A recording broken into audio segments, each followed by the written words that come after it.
Audio Jungle.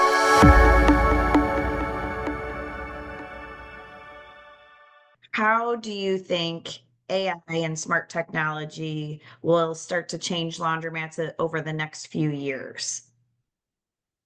So one area possibly could be self-tuning stores.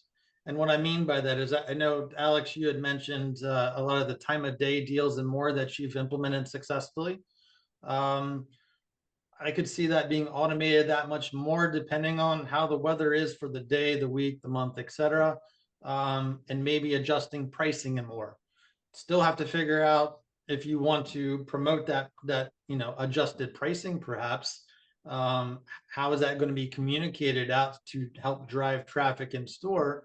But maybe at the end of the day, it doesn't matter as long as people that are there on that day are like, wow, I got this deal for the day. I'm going to continue to come back. So there's a retention opportunity for that. Secondly, would be AI agents. Everyone on this call is kind of already working with them, I have no doubt.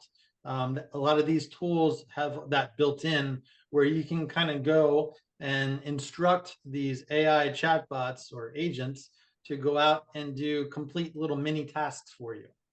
But they've proven that they can go a lot deeper. So imagine instead of just saying, hey, go analyze my machine uptime data, that's just step one. Complete the audit, but then have like step two and step three, suggest marketing opportunities based off of that data. Suggest how I might interact better with my equipment distributor to, come up with a better service plan if it starts to see the data is showing that there's some service challenges. So there's a lot of opportunity to use those agents to kind of push further.